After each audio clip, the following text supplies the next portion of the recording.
I work for the Health and Safety Executive, so my main role, I'm an inspector with HSE, but also a senior policy advisor. And along with that comes the role of operational policy lead for AALA. And the reason that I'm having to leave early today is because as of yesterday, I'm also a primary school teacher from home. Unfortunately, COVID strikes everywhere. So yeah, I've got to help my son do some schoolwork. So I won't be around for long, but as Paul says, if anyone's got any questions, I'm more than happy to respond, you know, by email or whatever, if you can collate them and I'll get back to you. What I really wanted to do today, in terms of the option 3 working group, we've kind of been, there's a lot been going on obviously between COVID and the change in contract.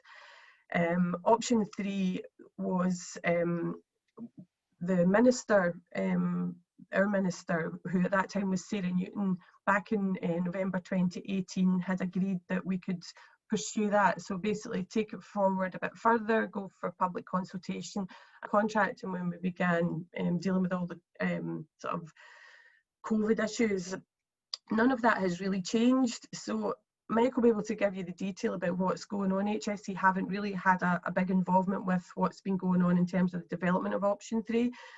Our view is that things are as they stand. We have a new minister now, however, so a woman called Mims Davies. So we will have to update her, but our next step really is just to make sure that HSE board sort of remember where we were. So we're going to give them a sort of reminder update at the end of this month at their next meeting. But I don't anticipate anything major changing. So that's really just an update from the perspective of what's happening with you know, the accreditation scheme. What I wanted to just really quickly do, and thanks to Tim for providing slides for me because I didn't have any. Well, I'm going to share my screen with you. Can everybody see that? Okay. Yeah. Okay. What I want to do is just really explain what's happened. You'll probably all be aware that when AALA started in 1996, it was run in its entirety by a company called Tourism Quality Services, or TQS. And it wasn't until 2007 that HSE took over the oversight of it, but actually the whole scheme in its entirety was still really being run by TQS, and at that time they were known as the Adventure Activities Licensing Service, but HSE have been the authority since 2007, although we didn't really have an awful lot of input. This latest contract, and there were a number of reasons for changing the model, and a lot of that was around the fact that we had systems up and running already in HSE that dealt with licensing and permissioning, to do with changes in data protection and cyber security, and also just to simplify the contract. What we did was we brought in-house quite a lot of the sort of administrative functions of AALA.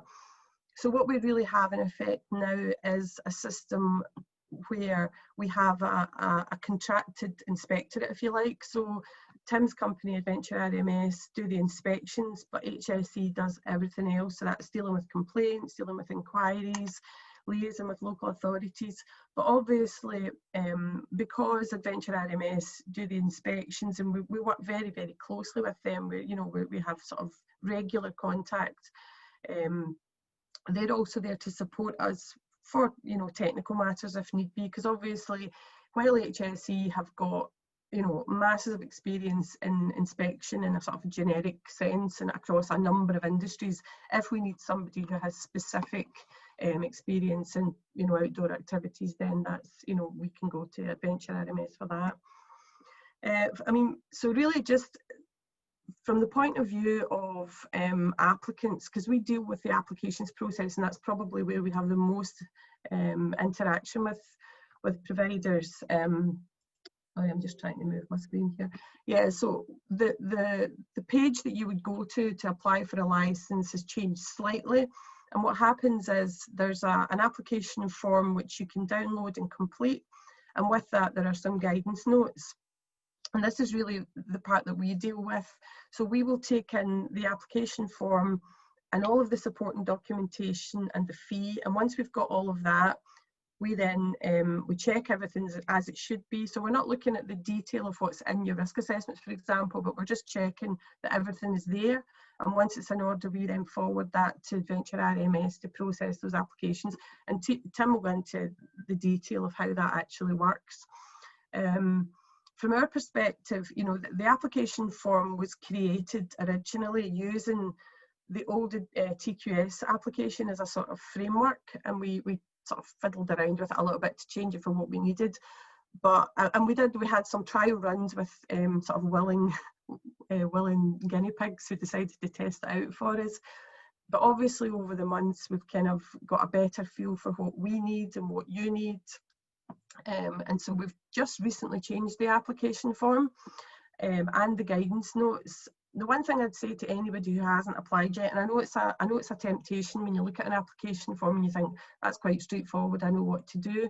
I would urge everybody to read the guidance notes. They're really actually very important, because what they do is not only do they tell you what to submit, but they also tell you what we don't need.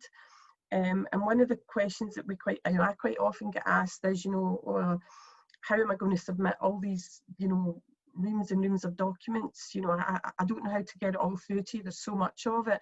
And what I generally do is point people back to the guidance notes that says, actually, we don't need all of that. We don't need every piece of documentation that you have in your company. We just need the stuff that tells us how you manage risk. So things, I mean, one of the things that's probably worth saying is, and this is just about continuity of license cover, we have the legislation, what the legislation says is that if you apply to us within 3 months of the expiry date on your license, that if we don't reach a decision in time, your license will automatically roll over until a licensing decision is made, or 3 months pass, whichever is sooner. So that you get a reminder through to tell you, you know, when those dates are. It's not a reminder insofar as, you know, like a reminder to pay your TV license. It's really a courtesy so that you don't miss that deadline, because if you miss that 90-day deadline, although we'll process your application as quickly as we can and we might get it done in time before your next one expires, there's no guarantees, and also we can't roll your license over unless you've applied before that 90-day point. So it's just an explanation of what that's about, what that reminder is about, because I think a lot of people feel as if we're pressuring them, and we understand at the moment that not everybody needs a license right now, particularly because we're in lockdown. So if you're struggling to make an application, if you don't think you need a license right away, or you're a bit worried about what's happening in terms of COVID, just get in touch with us and we can talk to you about what options there might be. There isn't always a lot we can do because the legislation is really tight around these things, but we'll try if we can to sort of help you through. And we have helped people previously. We can't sort of compensate you for time lost or anything, but there is a bit of a leeway in terms of applications. I think that's probably everything I wanted to say today. I know that's quite a lot of information to throw at you really quickly. And as I say, if you've got questions, I'm happy to take them later on. Or if something comes up, it's possible that Tim or Mike might be able to help you. Just one other thing I said that I would say, this is really on behalf of Adventure RMS, is that they don't really have a front-facing role anymore. I know everybody was used to contacting TQS as that was their go-to place. It doesn't really work like that anymore. So any questions, any queries, any complaints, anything at all, come to the AALA inbox and not to the Adventure RMS, because they really can't do anything unless we instruct them to anyway, because the contract is just so different. I think I'm going to leave it there because I think I'm running out of time. Let me see, how do I stop sharing? Yeah, I've done that. Have you done that? Thanks. Yeah. I'm going to have to run, sorry. There are no questions currently in the chat for yourself, Francis. Yeah. So you're getting off lightly, but all those questions that come in later, they'll all be sent your way, of course. Yeah, that's great. As I say, anything at all that comes up, just give me a shout. I'm really sorry I can't hang about, but as I say, I've got put my teacher's hat on now. Yeah, enjoy that. Yeah. Okay, right. Okay. Thanks very much, everybody. Have a good day. Thanks, Francis. Bye. Thanks. Okay. I can see that there are no questions in the chat, so I think we'll probably just move straight on if that's all right. So, Tim, are you pretty much ready to kick off? Yeah, I think so. Yep. Okay, over to you. Okay, thanks. So I'll introduce myself properly a little bit later on, but for now, just thanks for the invitation to join. As Francis has mentioned, the change in arrangements took place from the 1st of April last year. And in the lead up to that, lots of people had reminded me that that was April Fool's Day. Nobody had pointed out it would also be at the start of a national pandemic, unfortunately. And one of the challenges that's created is that there have been very few opportunities to share with license holders what those changes have been. And that's meant that at the same time that they're dealing with all sorts of other dramas, they're having to deal with a situation that they're simply not familiar with and seems to have changed for no reason. So it's good to have an opportunity like this, and several groups around the UK have taken that chance over the last few weeks. So thanks to the Pauls for getting it organised. And it's a pretty impressive turnout from Wales, I have to say, having compared it with the other sessions I've run.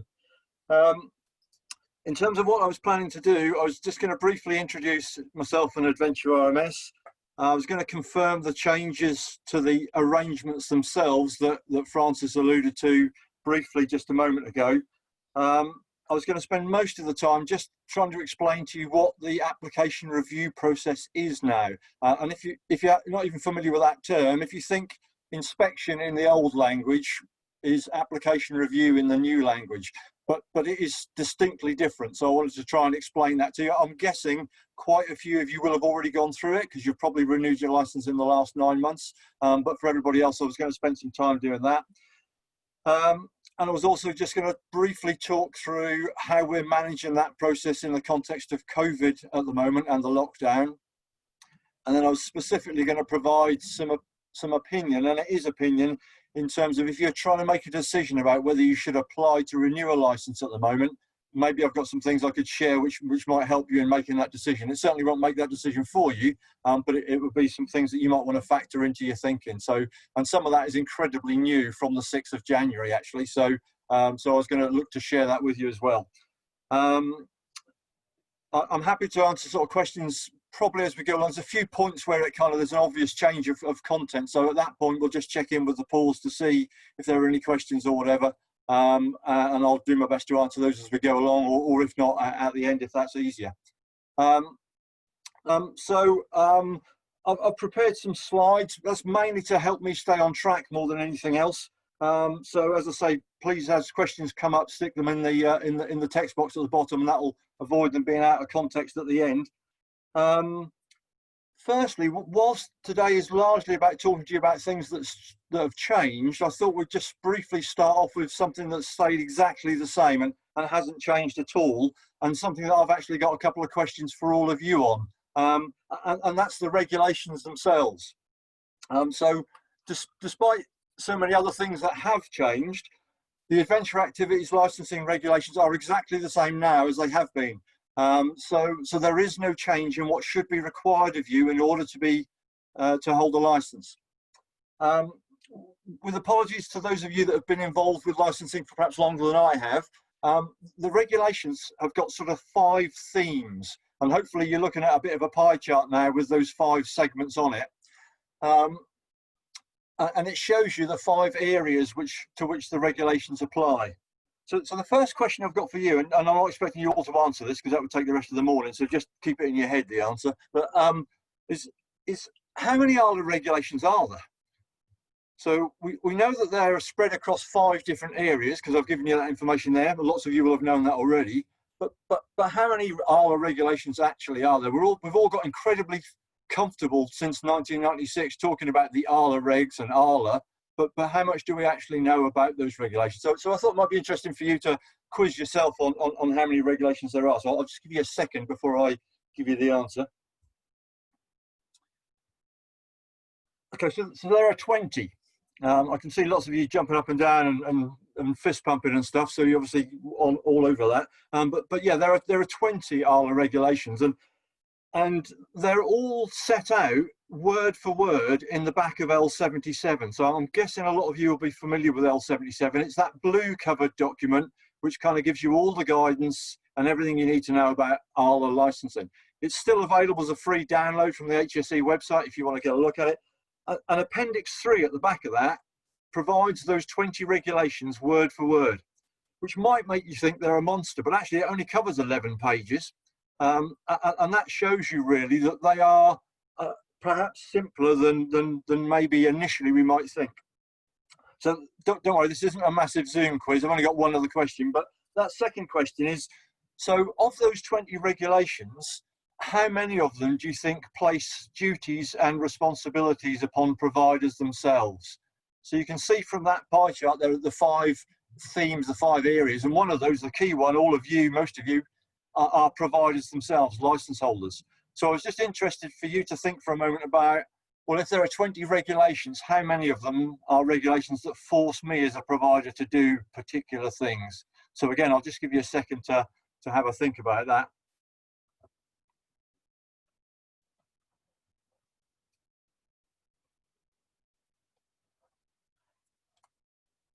So hopefully you can see there that actually there are just 2 of those 20 regulations that place responsibilities on providers themselves, responsibilities or duties, to use the right terminology. There are actually more regulations which interpret the regulations themselves than there are regulations which tell providers what they should and shouldn't do if they want to hold an AALA license.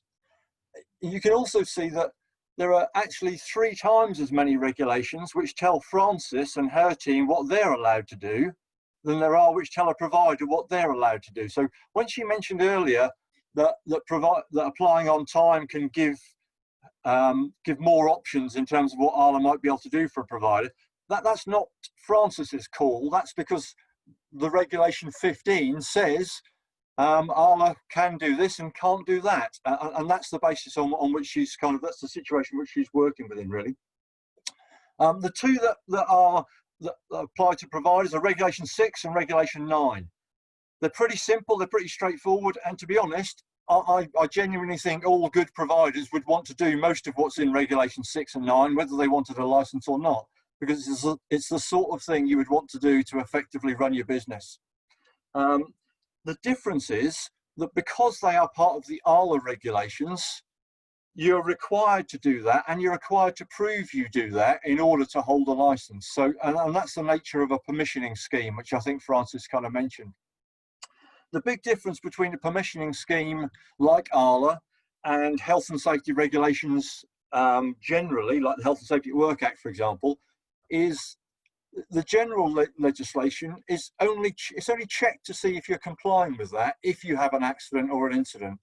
Whereas in the context of a statutory scheme like AALA, someone comes to check if you're meeting those regulations in order for you to be allowed to do those things, rather than the other way around. So that's kind of a key difference of a statutory scheme.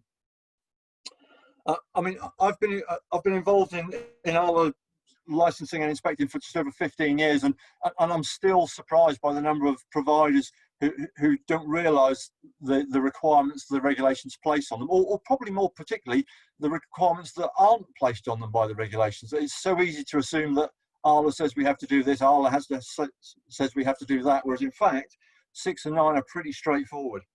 So I guess if there's sort of a few key things that I was hoping you might take away from the session today, and one of those is that if you're preparing for a renewal of your license or for a new application, reading Regulation 6 and Regulation 9 is a really good place to start. It's the equivalent of prepping for your winter ML and not reading the syllabus. You just wouldn't do it.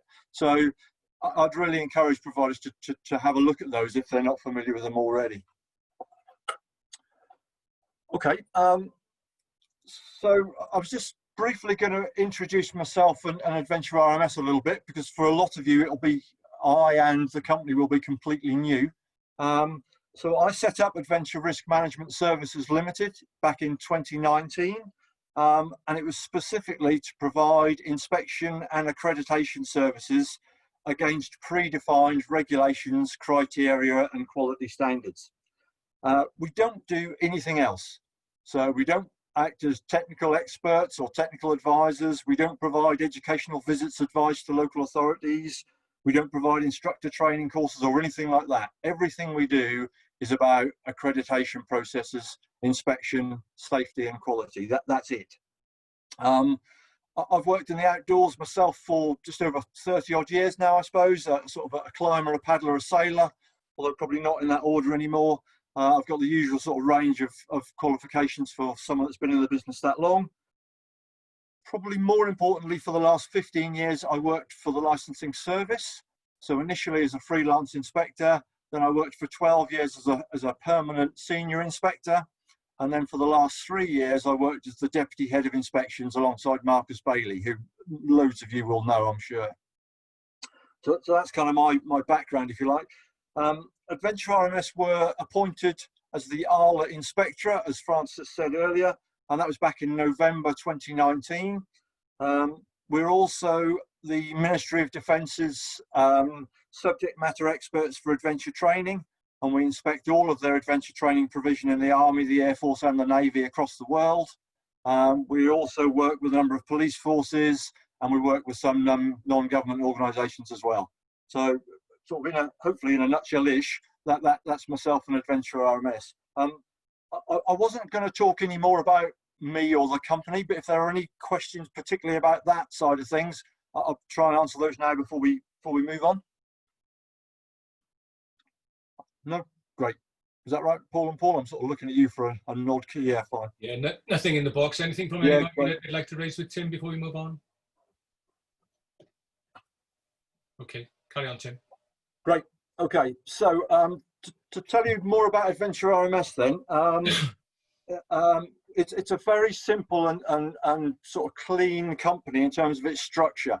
Don't worry, I'm not going to bore you with all the details, but I did think it would be useful for people to know a little bit more about who's doing what and that sort of thing. So that's kind of my plan for the next 10 minutes or so, really. So we've got a team of inspectors. There are 18 of those, and they're spread across the UK. I'll show you who they are and where they live in a moment, and you can pick out those that are based in Wales. We then have 2 consulting inspectors, and they're supported by 2 liaison officers and then myself as the head of service.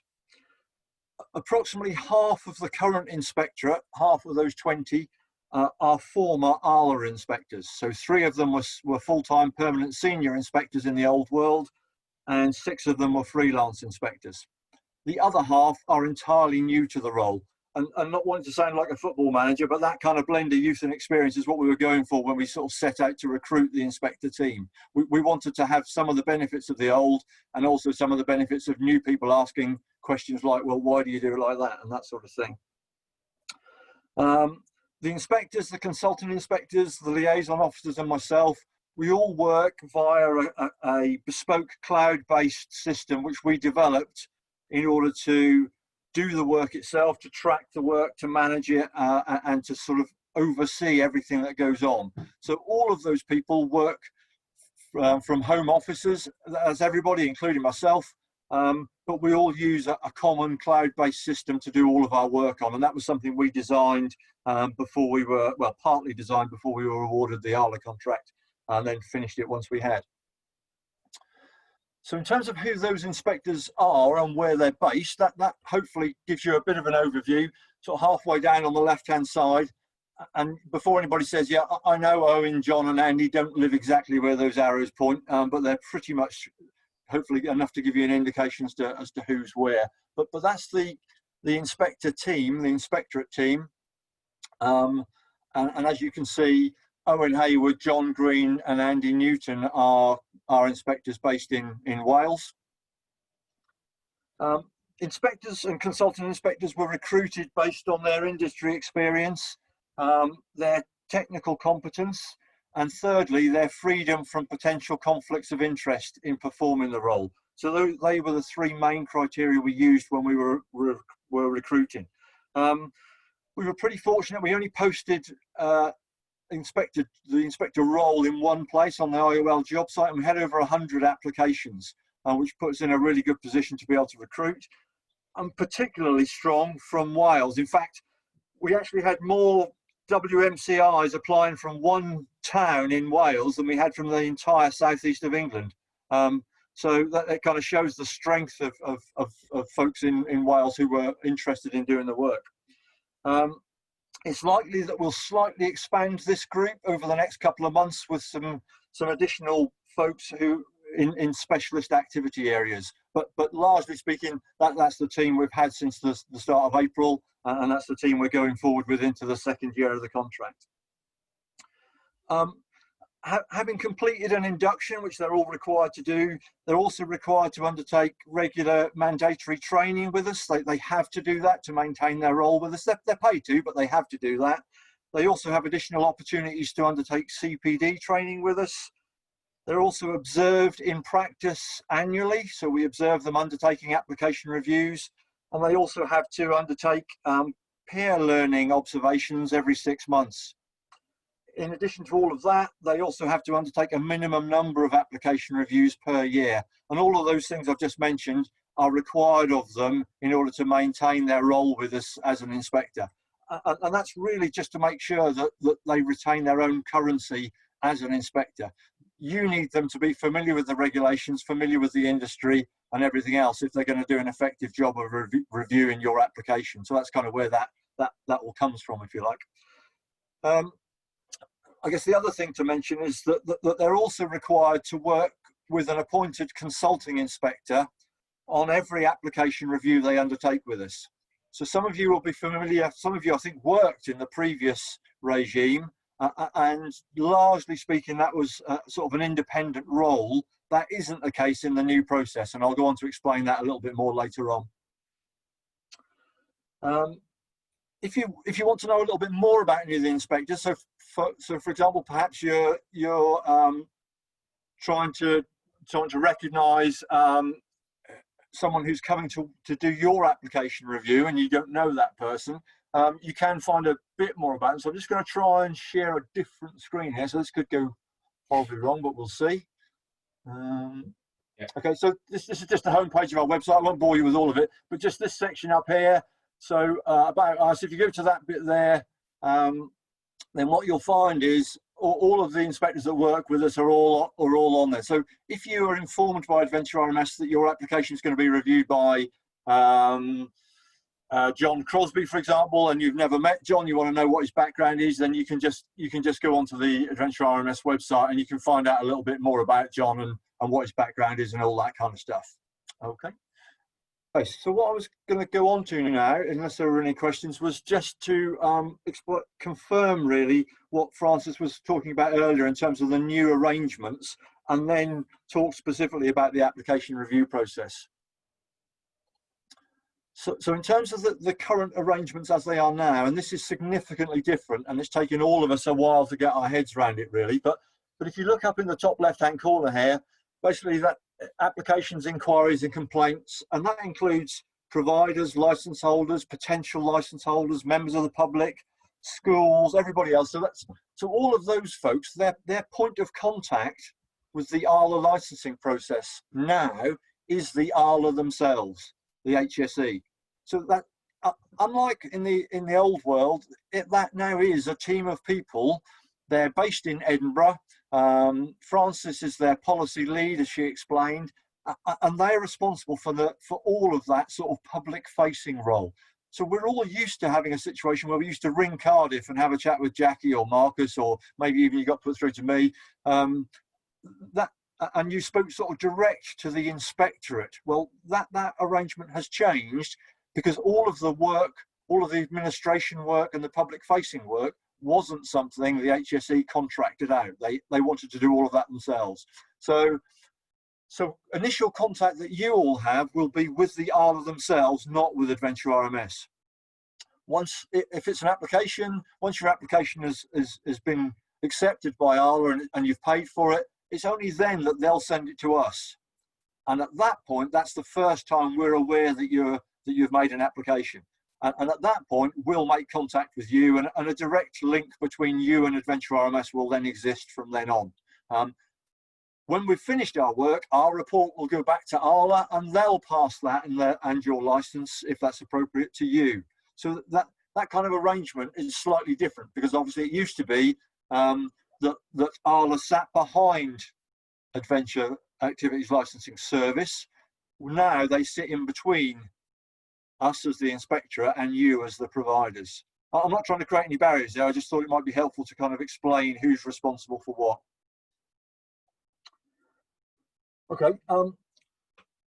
the thing I was going to go on to was just to talk about the application review process. So for all of you that have had licenses in the past, which I'm guessing will be probably everybody, you'll be really familiar with the inspection. So, you know, somebody would have got in touch with you, arranged a convenient day to come to see you, and then would have done the inspection in that visit. And that might have included some time chatting with you in your office or around your kitchen table. It might have included observing an activity. It might have included looking at your equipment stores, but it'll have all been done in that one visit. And that's probably the process that everybody is thinking of.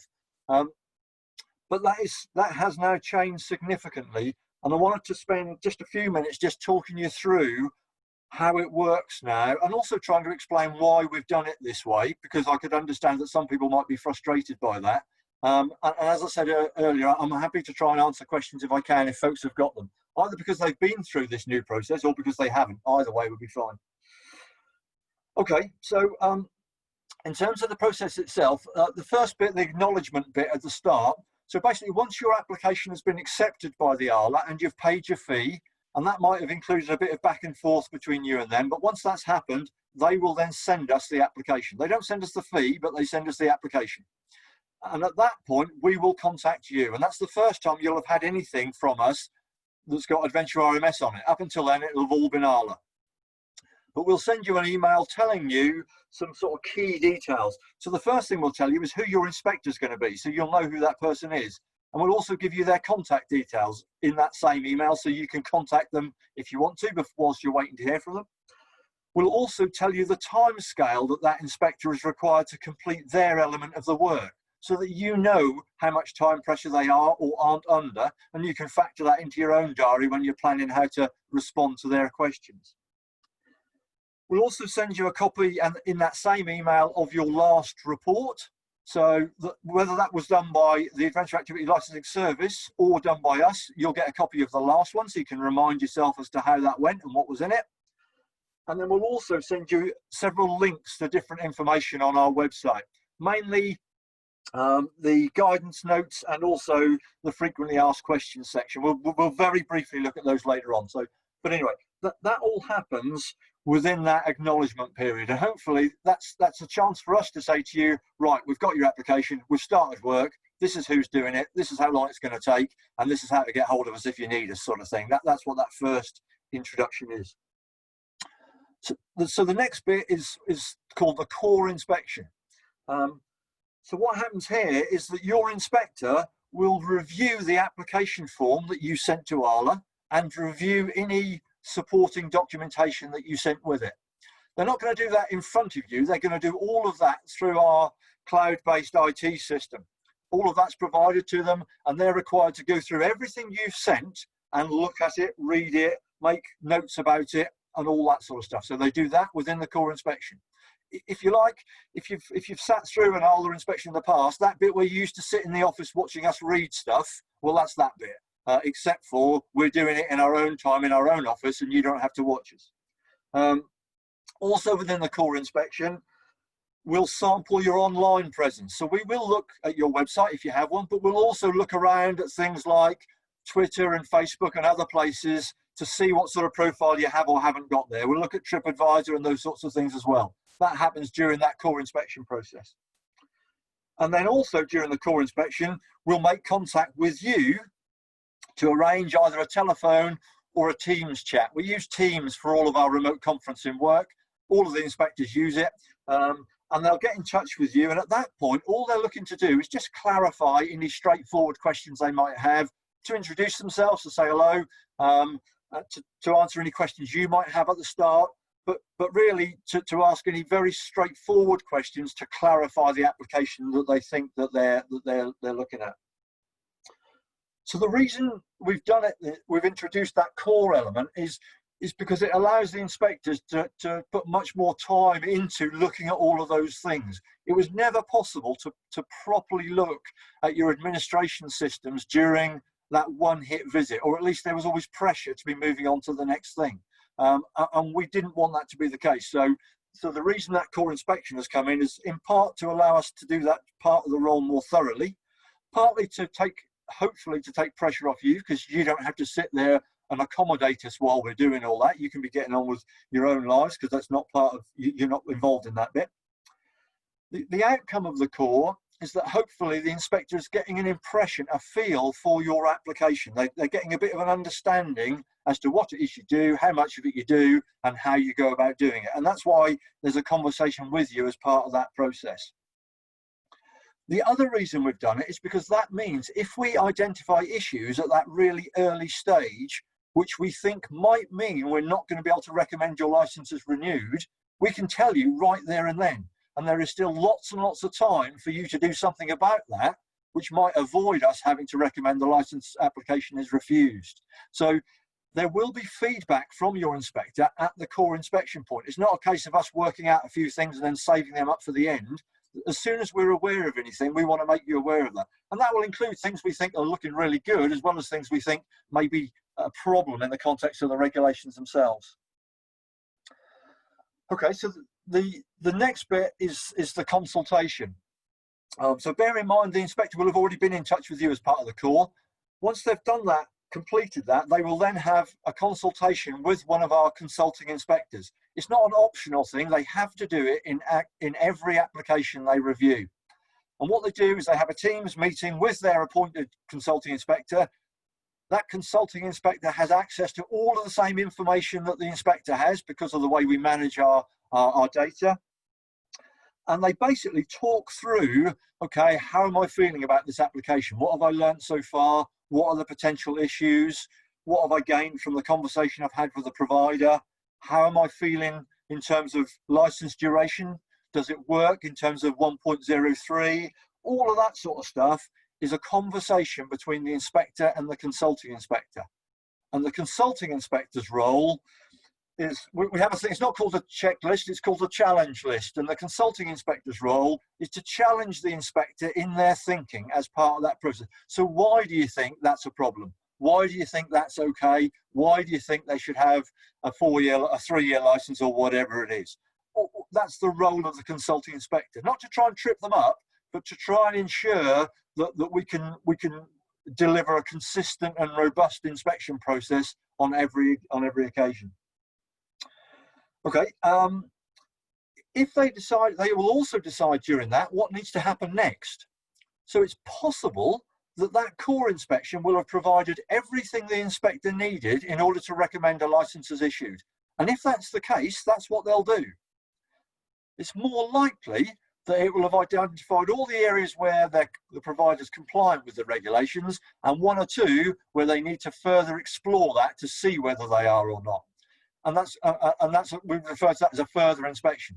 So as part of this consultation, the 2 inspectors are agreeing, well, what should that further inspection look like?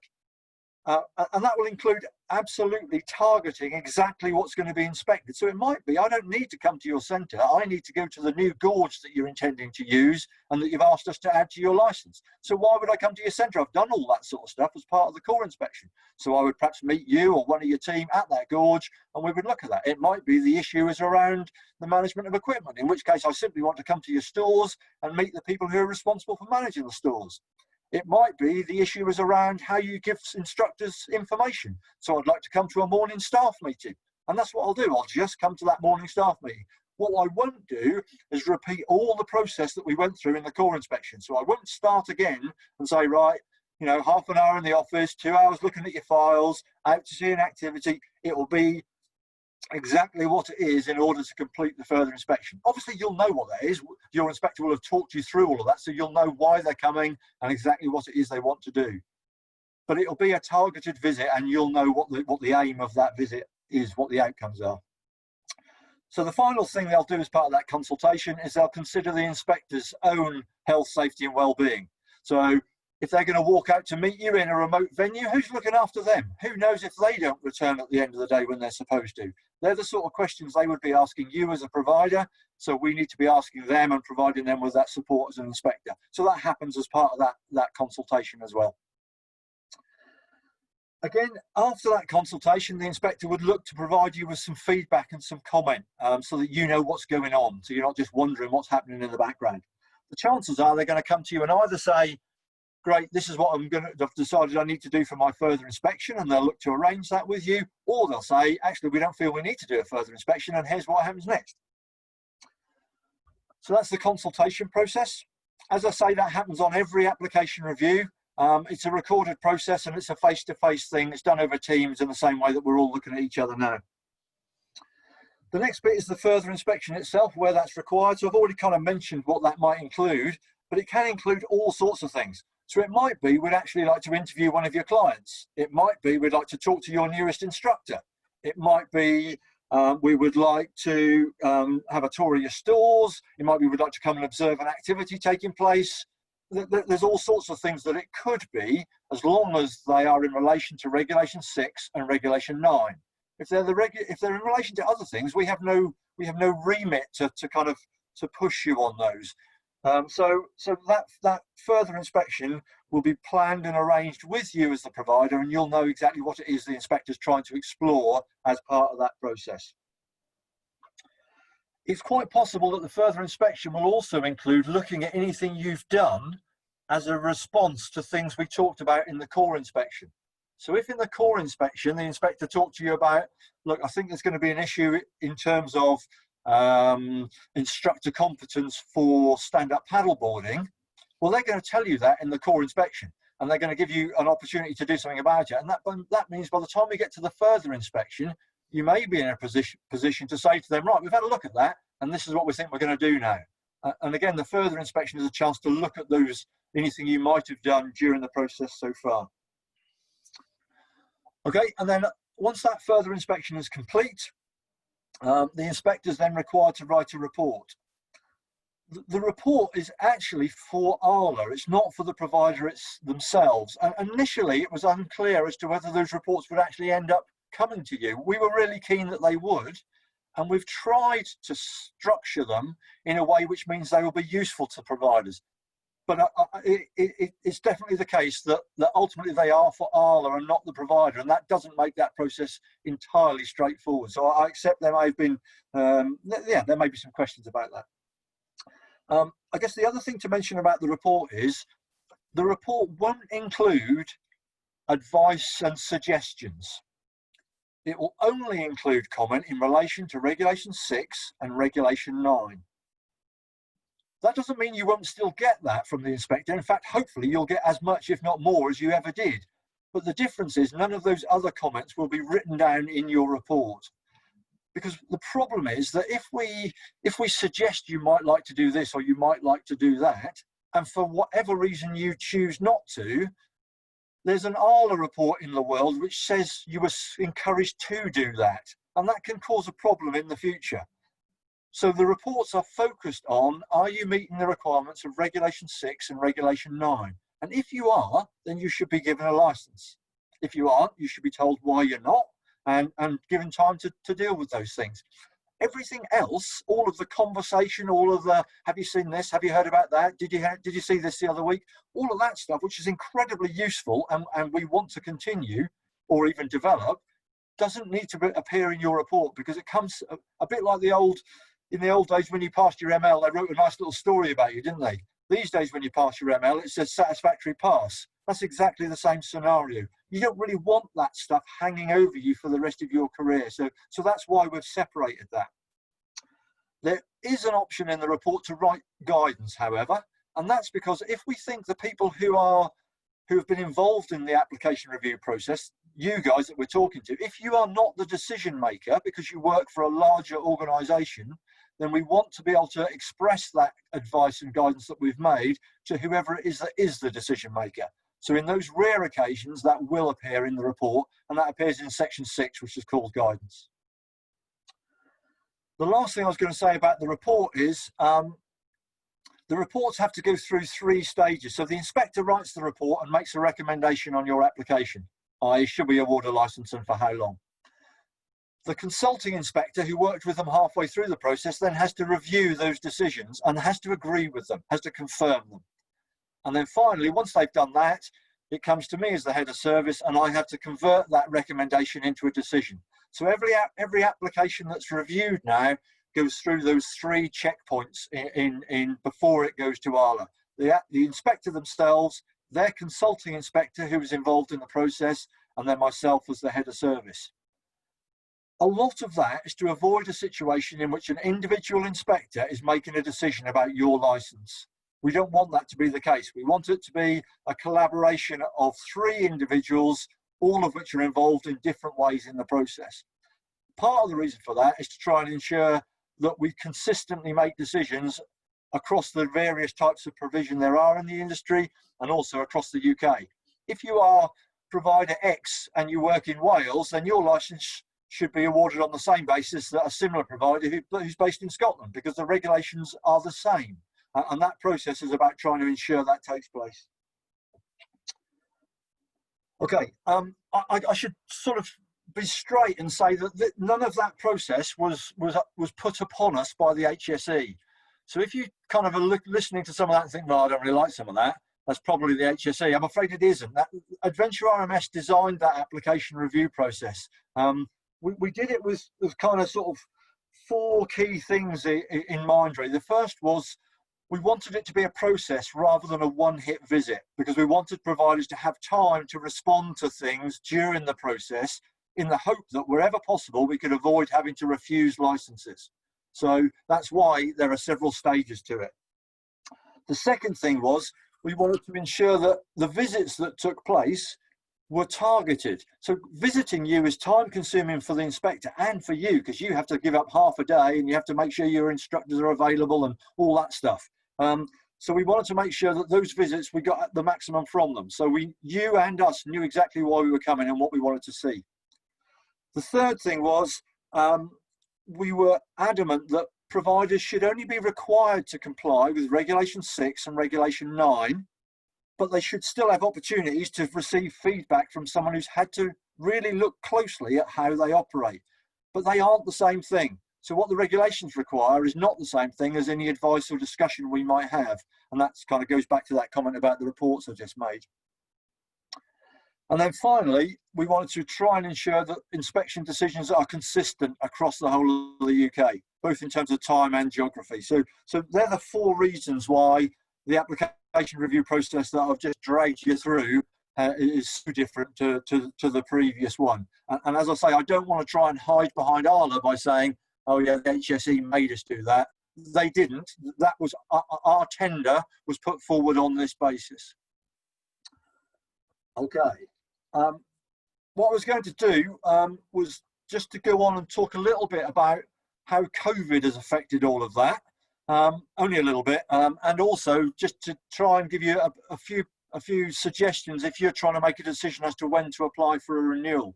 Before I do that, is there any questions that have come up in terms of the application review process, or are we good to carry on? Nothing in the chat box at the minute, Tim.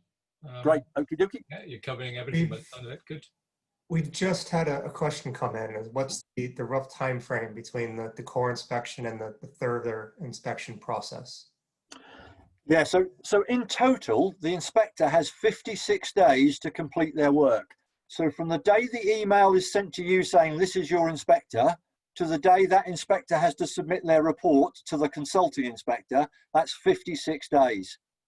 To be honest, it's incredibly rare that it takes that long. The only reason it takes that long is because the people we need to speak to have been furloughed or something like that. That's the only reason that there's been taking that long to date. So really the time scale between a core inspection and a further inspection is likely to be 10 days to a fortnight, as little as that. I mean, obviously that's general. There's variation, of course, but that's the norm. Okay. Okay, that's it, Tim. Great. All right, I'll carry on. So in terms of the impact of COVID, our aim has been to try and ensure that those providers who want and need a license have still been able to get one. In the most part, we've succeeded in that, but not in every case.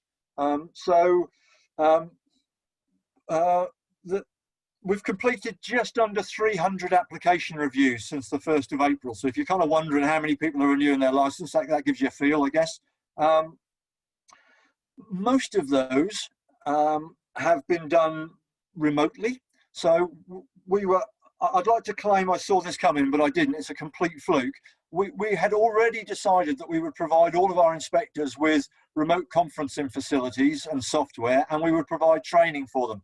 And weirdly, we did that on the 5th and 6th of March last year, when no one had even heard of COVID at that point. As it turned out, that was incredibly fortunate, because it meant that we could build on the systems we'd already put in place in terms of trying to undertake application reviews during the COVID lockdowns.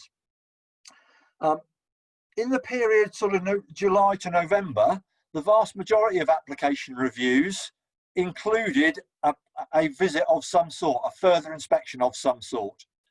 But what we have introduced with AALA's agreement is something called remote further inspections. So you do your core inspection, we do the application consultation, and then the further inspection is undertaken remotely. And some of those have been pretty imaginative. So we've had instructors wearing live streaming cams, we've had video tours of people's stores, we've obviously been able to have interviews and discussions with groups of people, we've been into schools and had meetings with senior management teams as part of application reviews. We've been able to do all of that. To be honest, if you'd have asked me 3 years ago whether applications could ever be done like that, I'd have said no. But there you go, that's one of the outcomes. We were already going in that direction, and this has kind of forced us to look at that even more closely. The intention is that, or the expectation I should say rather, is that the vast majority of application reviews will still have a further inspection, which includes a visit of some sort. So I should probably clarify that.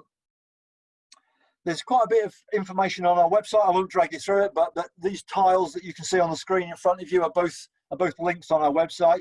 There was very recently one there, until very recently one there, about our protocol for arranging practical visits during the easing of lockdown. Unfortunately, we've had to take that off the website, as you'll all appreciate. Hopefully it won't be too long before we put a revised version of that back on. The COVID information that's on the website at the moment was last updated on the 9th of this month. So it's pretty up to date, and it should be able to answer any questions you have in relation to the application process and COVID. I mentioned we hadn't been able to complete all application reviews.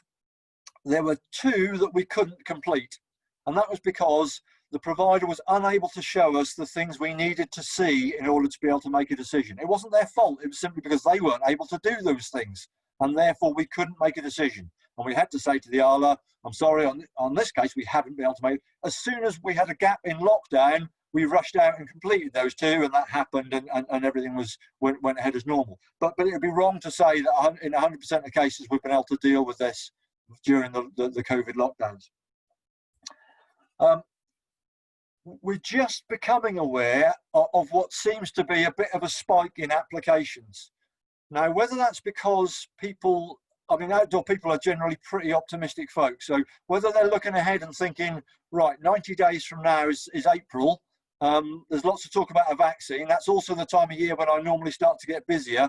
I don't want to be without a license at that time. Whether it's that, I don't know what it is, but certainly we are having a much increased number of applications coming in.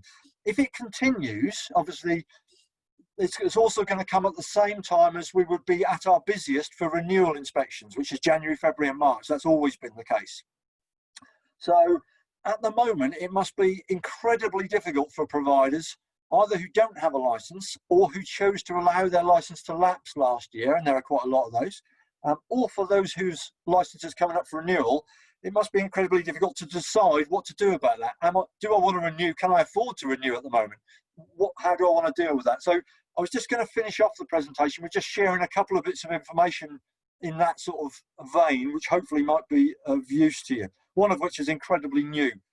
So the first thing I have to say is that the application review process, not our part of it, but the whole bit with AALA as well, can take up to 90 days. I think Francis mentioned that right at the start. So that means if you were to apply for a license today on the 12th of January, it could be the 12th of April before you received a decision on that, which probably at the moment is fine with everybody. If you apply on the 12th of April, that means it could be the 12th of July before you receive that decision, and that might not be so fine. So bearing that in mind in that sort of decision-making process is pretty important, really. The other thing to say is that once you have applied, the AALA regulations give AALA themselves very little flexibility. So if you know you don't want a license in 3 months' time, I'd suggest not applying, because once you have applied, the regulations force a decision to have been made within 3 months of that date. So there's no option for a refund. We can't sort of slow the process down. The regulations say a decision has to be made. So if you know for sure, I don't want a license on the 12th of April, well, don't apply for one today, because once you have, you've limited the options that AALA has in dealing with that. Which I know might sound a little strange, but I think much better, if you know you don't want one, don't apply for one, than apply for one and then wish you hadn't and find that you're not getting really much response in the way you hoped. The other thing that I was going to just briefly talk about is a really new change, which hopefully might help with that. So since just before Christmas, we were working with AALA in the expectation of new national lockdowns to try and see what other options there might be within the regulations to help providers. And on the 6th of January, we agreed that process with AALA, and that is now in place. And I just want to briefly explain it to you, because it might help you if you're trying to make a call as to whether to apply or not. So what it means is that during an application review, a provider can request a delay of up to 90 days to the start of their license. So it's a temporary response, and that opportunity to do that will only exist during national lockdowns, not during the sort of the lesser tiered arrangements. But if you were to expire on the 1st of April, for example, you could apply now and you could ask your inspector for a delay of that start date up to the 1st of July. If you did that, and then halfway through April, suddenly we'd all been vaccinated and the world looked a lot happier, and you wanted your license to start sooner, that's no problem. You can email the AALA and you can ask them to start it straight away. Obviously, the end date of it will come back a little bit as well, because the duration is going to stay the same. But basically what it is it means you could apply now and you could ask your start date to be delayed for up to 90 days from when it otherwise would have been. And that's the same if you're renewing your license or if your license has expired and you're asking for a new one. So normally, if you're asking for a new one, the decision date might have been the 12th of, I don't know, the 12th of January today. So your license would have started today. But now you can ask for a 3-month delay to that start, up to 3 months, up to 90 days. We're not kind of setting that out because we're encouraging you to apply now, because hopefully, as I said at the beginning, if you don't need a license, don't apply for one. But it just means that if you do want to ensure that, okay, I can see the opportunity to start operating in April or May or maybe June, and I'd really like to get all of that out of the way now, so that isn't a job that I've got to deal with, along with making sure my equipment has survived okay, retraining my staff to refresh them, all of those other things. If you wanted to do that, it's just a way to hopefully help that process. That's kind of why it's been introduced. As I say, it's only come into effect since the 6th of January, and it's tied to the new national lockdowns. That's kind of why it's fairly new. Okay, the last thing I was going to do was just to introduce a couple of other bits of info that are on the website, and then if there are any other questions, I'll happy to do my best to try and answer them. So there's just 2 things on here that I was going to mention to you, really. So firstly, up the top here under guidance, there's a frequently asked questions section, and you will find that there's a lot on there. So a lot of the questions we get, so for example, the one right at the top, why can't Adventure RMS answer questions about my license? So lots of providers have been ringing me saying, look, you know, I'm having a nightmare COVID time. Can we do this? Can we do that? Can we do the other? And unfortunately, my answer to that is I can't answer that, because that's not Adventure RMS's role in the new arrangements. That's AALA's role, because they've taken on that responsibility themselves. To be honest, often they come back to us afterwards and say, look, we've been asked this question, what do you think? And I think Francis sort of dropped that hint earlier on. But ultimately, it's their role to do that, and we can't give you an answer because we couldn't support it afterwards. But there's also stuff on here about things like what happens if I apply late? How do I add activities to my license? All that kind of stuff. And basically, it'll just talk you through how you do that. in each case. So I was just going to mention that was there. The other thing I wanted to briefly mention was the safety management updates page. So I know a lot of you have found this already because I can see you've logged into it. But basically what happens is whenever we become aware of a safety related issue, we post an update about it on our website. So the most recent one was the MIAB's report into the sailing fatality. That came out earlier in January. And basically when you open one, it'll just, let me just open one there. This one's about a sub fatality. It will tell you a bit about the incident, and then it will identify some issues that incident raises for all of us. So for all providers of SUP might want to consider these issues. We deliberately haven't described them as lessons learned, because lessons learned suggests in some way that provider wasn't aware of that thing beforehand, and that could be used as a suggestion that they therefore were particularly responsible for it or whatever else it might be. So that's why we've referred to those as issues raised, because we want to try and update this as often as possible. We don't want to have to wait for the outcome of a long investigation process. The other thing I was going to say about these is if you go to the bottom of any of our website pages, this bit down here, you can get a free update service to these if you wanted it. There's no adverts or articles or any of that sort of malarkey. Basically what will happen is if you add your details in there, every time we post a new safety management update, you'll get the picture, the headline, and the first 30 words of the article in an email and an invitation to read more if you want it. That's it. And with each one, there's also an unsubscribe button. So if you think, actually, that's not really helping me, then you can just unsubscribe if your inbox is full of stuff you don't want. But yeah, that's kind of what that bit's about. Okay, hopefully you're back to me now. Are you still on that screen? Yeah, great. Okay, thanks very much. Okay, so that's pretty much hopefully covered the topics I sort of set out to at the start. As I said, if there are any particular questions, I'm happy to try and answer those if I can. If not, we're all good. Okay, thanks very much, Tim. That's been really useful, really helpful, and brought us right up to speed with where things currently are. And I guess I'm opening it up to the floor if there are any questions that people need answering from Tim. Now's a great opportunity to do so. So either pop it in the chat box or raise your hand so that we can see you have a question. We've got one question just come in from Gethin. Gethin, do you want to expand on that question to Tim?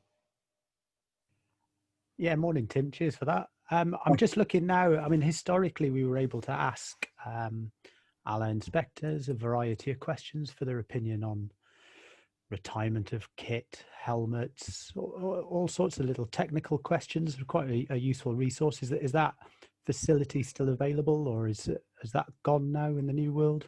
No, it's absolutely still available.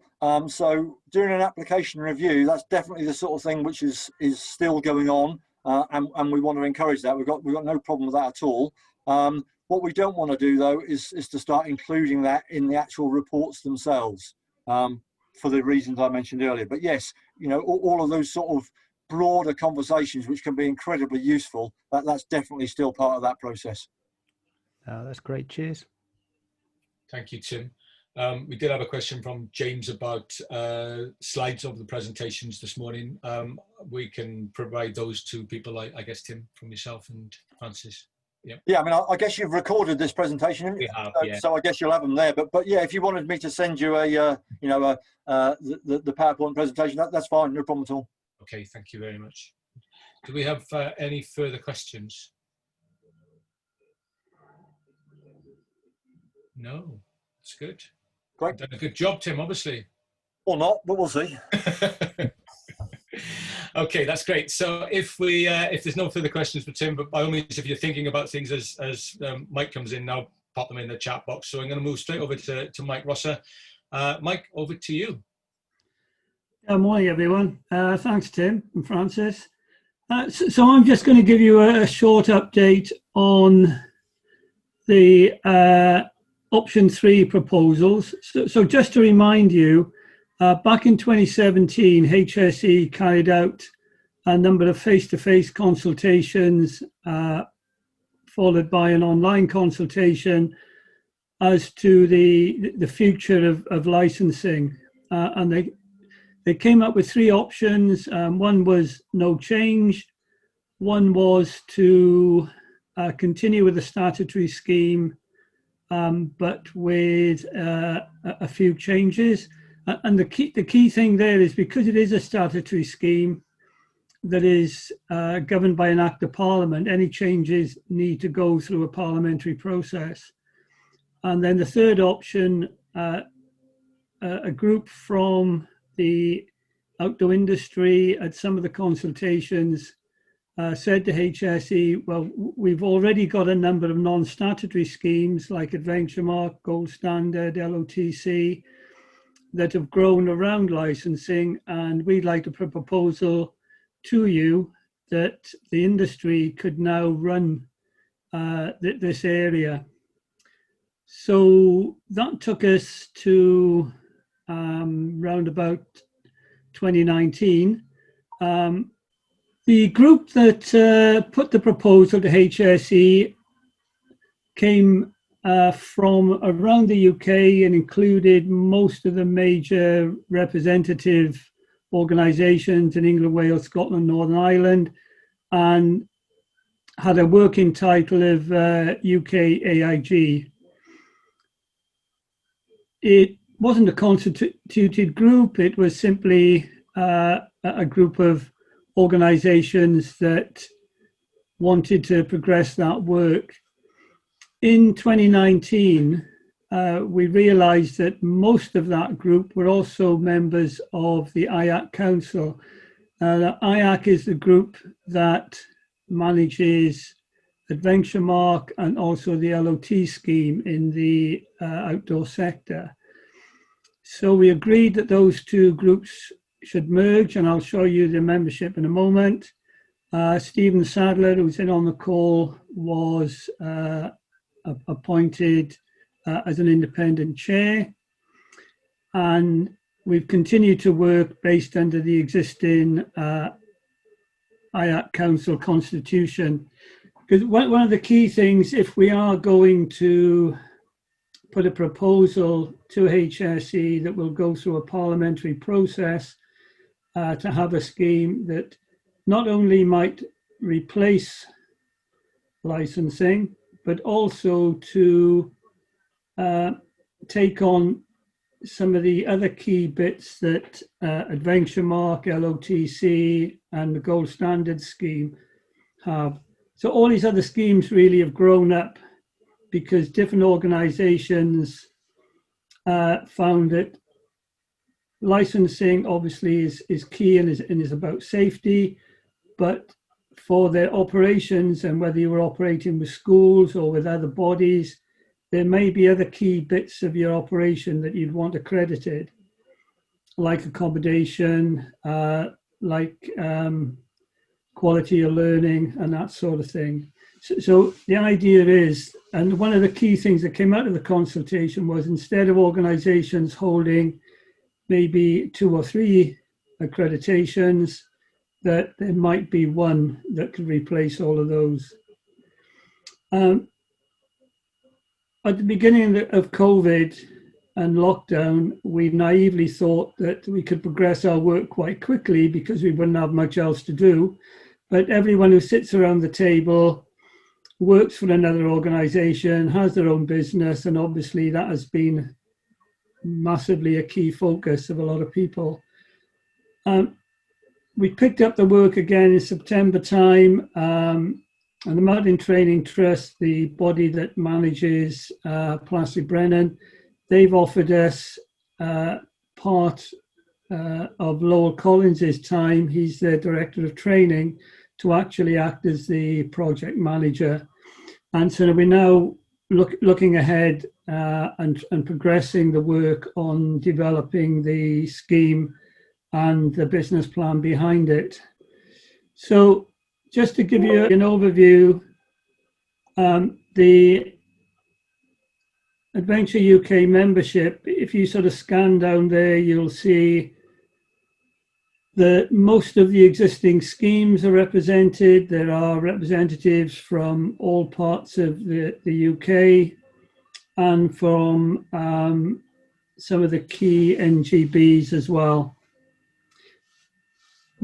the membership pretty much has been very inclusive, and as we've worked over the last 3 years, if a body has come to us and said, you know, we would like to contribute, then we've invited people in.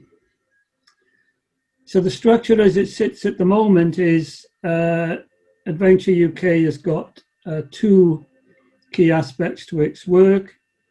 One, if we follow the left-hand route, is to oversee the work of IAC, the Adventure Industry Advisory Committee, and that's a group of independent experts that serve a 3 to 6 year term. Some of you may well have seen that there was recently an advert to recruit new members, and there will be another recruitment process in the new year. And those people provide advice to Adventure UK. And while they may come with a hat from a various body, they sit there as independent experts. But the key piece of work is that they overlook the work of Adventure Mark and 3As, which are the contractor for the inspection of Adventure Mark and the inspections of the LOTC quality badge. It also looks to provide guidance, and at our next meeting later this week, IAC will be reviewing an update on the ropes course guidance that originally produced about 3 years ago, and that should be approved and online quite soon. And then the other part of the work is through the Option 3 working group, which is looking to develop the non-statutory scheme. So the membership, again, of that group is taken from within Adventure UK. The key thing was to make sure that we had a good representation across the UK. One of the key things that came out of the consultation is whether in different parts of the UK, there was greater or lesser support for a non-statutory scheme. In Scotland in particular, there was perhaps more support to continue with the statutory scheme than a non-statutory.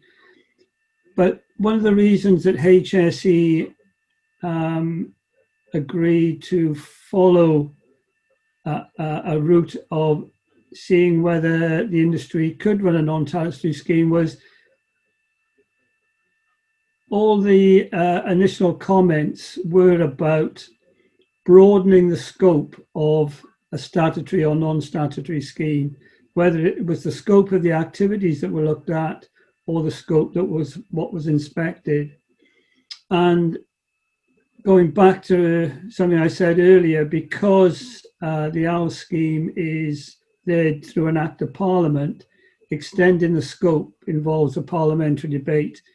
And that's always seen as being a bit of a challenge.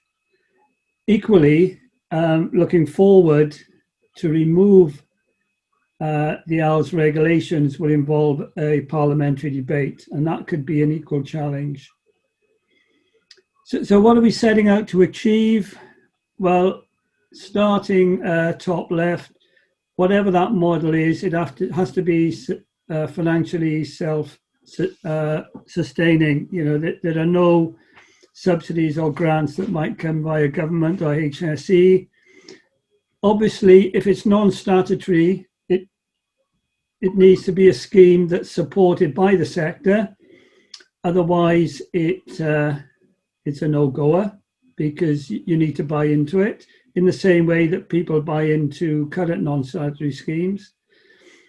It needs to be a sort of a quality mark that your customers will look at and go, yeah, that's a reason to go to that provider. It needs to be accessible to individual providers and to multi-site providers across the UK. Also, you know, Tim's mentioned his cohort of inspectors, and when we did our original scoping work, which was actually done by Paul Donovan, I think across all the schemes, we come to the conclusion there were probably at that time about 40 to 50 inspectors across the UK, many of whom inspected for more than one scheme. But what it does give us is a lot of experience. But as Tim said, you know, when you put an inspectorate together, you can build on that experience, and there's a lot of new thinking out there. And I think some of what Tim's talked about this morning shows a lot of that, you know, clear new thinking, different ways of inspecting. 20 odd years ago when inspecting started, you know, we thought the best way was to turn up and sit down and go through everything on site. And clearly, there are now different ways of doing it. Probably even 12 months ago, we'd have been having this meeting sat around a table somewhere in Cardiff rather than on screen. So there are different ways of doing it. HSE, in terms of a scheme that replaces licensing, have set down a number of criteria which we would definitely have to match. And the first key one is that it has to be underpinned by the requirements of the Health and Safety at Work Act, which is what we all work to. And I suppose the key thing there is that since licensing was introduced, while it's given us a lot of guidance in terms of the way that we manage our activities, if there have been any prosecutions, it's always been under the Health and Safety at Work Act rather than under the AALA's regulations. So that would still be in place. And then key is that we need to make sure that all those different schemes that we want to subsume into one, we achieve their aspirations. We maintain our current standards, levels of insurance,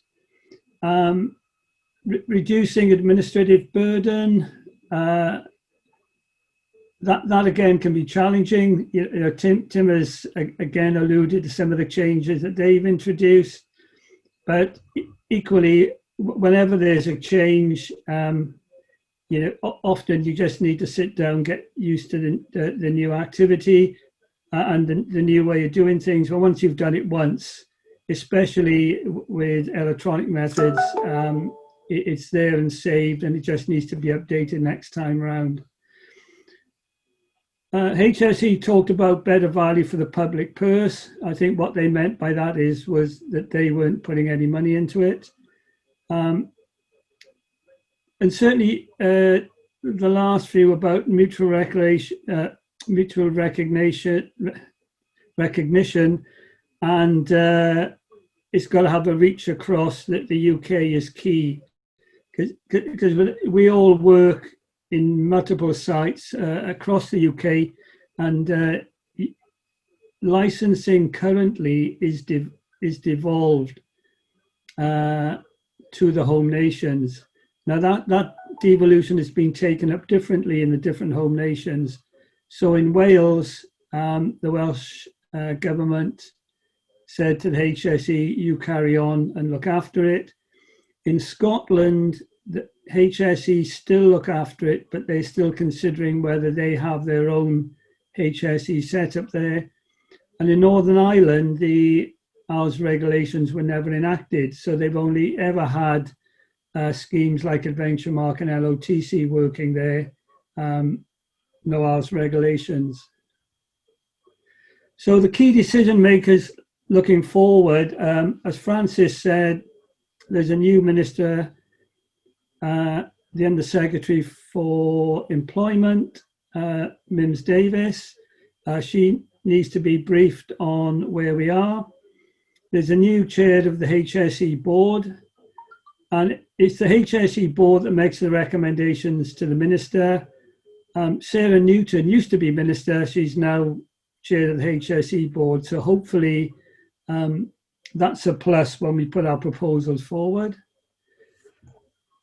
What then happens? We set an initial timeline to submit a proposal on option 3 to the HSE board mid 2021. Back in early 2020, that seemed a fairly reasonable timeline. That's sort of been pushed back a little bit. We were initially looking at March. It'll definitely be towards the later part of 2021 now, simply because of time restraints, and we lost sort of 6 months right at the beginning of 2020. Once we put the proposal to the HSE board, there will undoubtedly need to be a bit of to and fro in between us and them before they approve it. They will then enter the 12-week public consultation with all of you.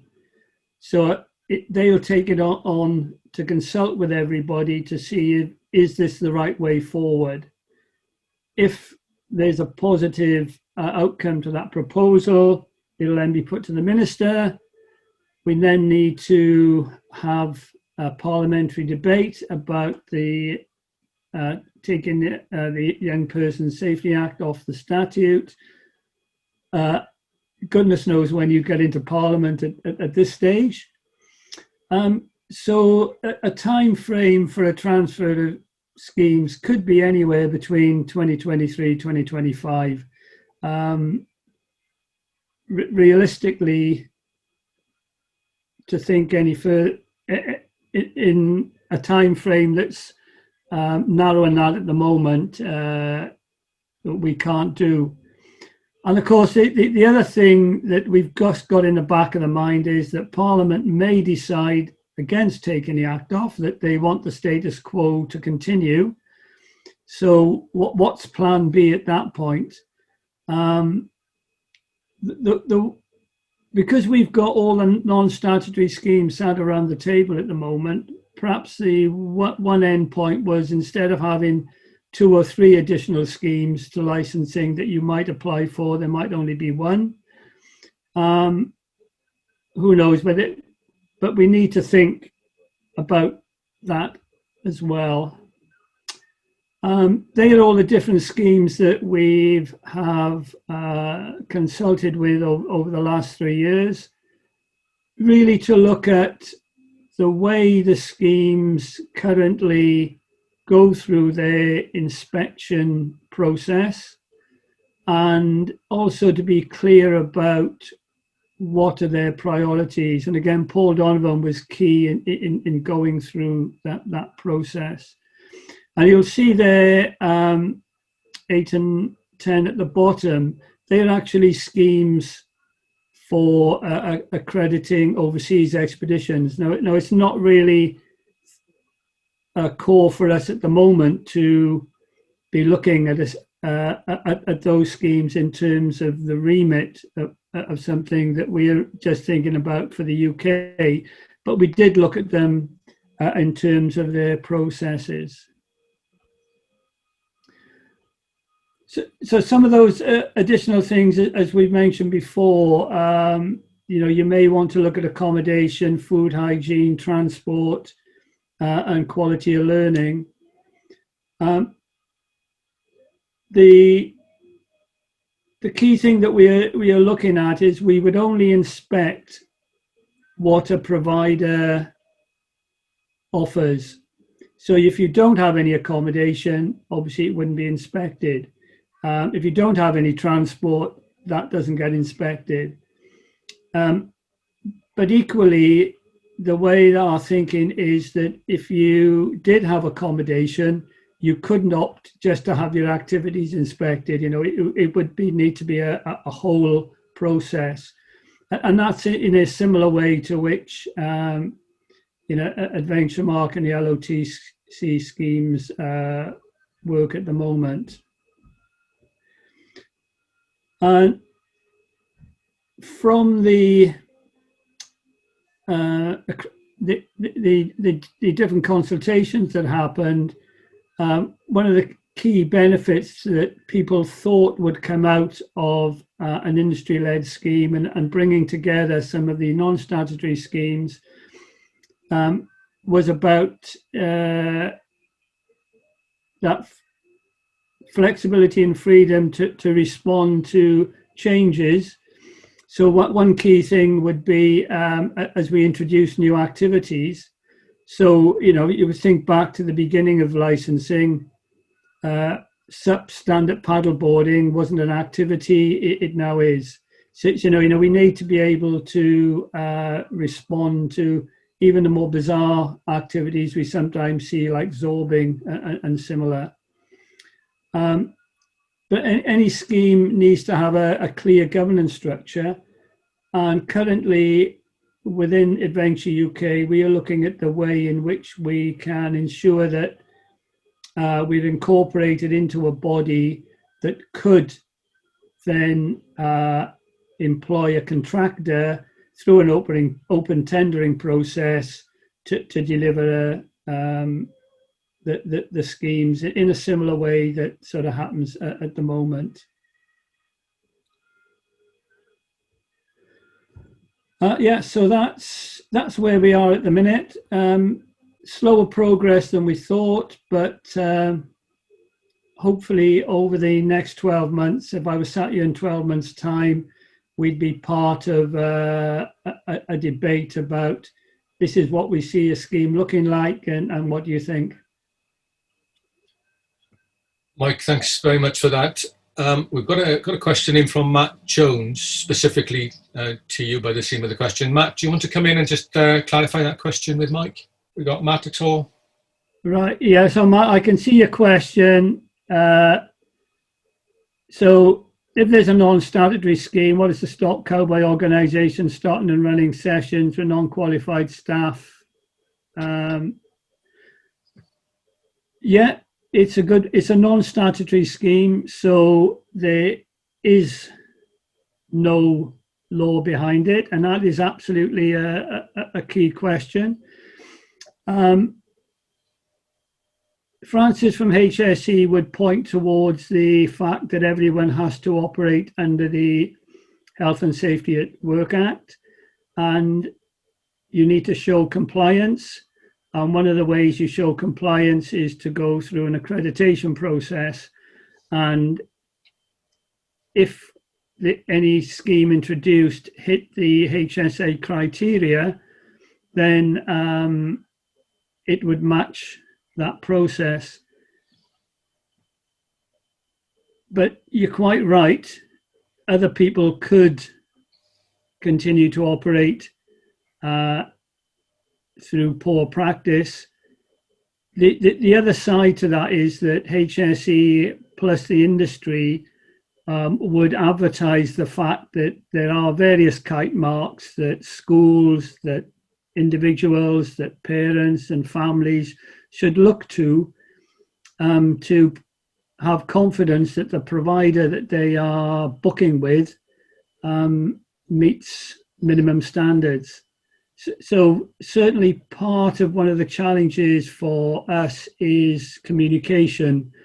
Initially communication with an industry for buy-in, and then communication with stakeholders to ensure they understand when they book with a provider what they're getting. But that question, Matt, is a good one in that, that if I was sitting and listening to a parliamentary debate, I'm sure that would be one of the issues that would come up. Okay, Matt, does that answer your question? Can I come into that, Paul, please? Yeah, sure. Yes, yeah. Stephen. Yeah, go. Come in. Yeah, by all means. Matt, yeah, great question. But the reality is that's the position that we're in already. That if we look at our industry is that the Activity Centres Young Person Safety Act only applies to a small part of our industry, and that the larger part of the industry is largely unregulated. But as Mike said, under the Health and Safety at Work Act, that's what we're all governed by. And ultimately, that the old term benchmark standards would be what we would all be measured against And those benchmark standards would be a combination of what's within regulations, what's within technical standards, and advice from us in the industry. So any new development would continue to be along that line. So as I said, that we're in that position. We could have people who are unregulated and be working below standards. And probably some of us know that there is, on occasion, that will happen. But the reality is it doesn't happen very often. And we're actually quite good at delivering what we do very well. Thanks, Stephen. Yeah, appreciate that. Okay, and Matt's not got a mic, but he's saying yes, he's answered his question there, so that's great. While we waited for any other questions coming in for Mike, Tim, there's a question here from Rick Potter regarding new application process. What impact does it have on the cost of the process, which could have an issue for small and or occasional providers? Can you expand on that? Yeah, sure. So the license fee hasn't gone up as a result of the changes in the application review process. Our arrangements with AALA are not based around the application, the license fee. We don't receive that fee. That goes to the AALA, and our arrangements are separate to it.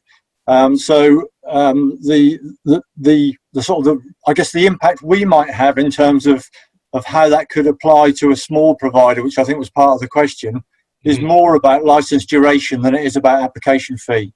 So our role is to make sure that providers have the longest license the regulations allow. And that's the best way that Adventure RMS can support the various different types of delivery within the industry. And that's based on an application of AALA Note 1.03, which a lot of you will be familiar with, which is the guidance note which sets out the basis on which license duration should be decided. So 1.03 is not a perfect thing. Lots of you will know that if you've looked at it. The fact that it's been reviewed 25 times over the 26 years of licensing shows how many times we've tried to get it better. But there's still scope for it being better. But our role is to make sure we're applying that effectively and talking to AALA about the potential to update and modernise it, which we're certainly in the process of doing. So I guess that's probably our role in that. Thanks, Tim. And Rick, does that answer your question? Yes, it does. Yeah. Okay. Thanks, Tim. Thanks, Rick. Brilliant. Okay.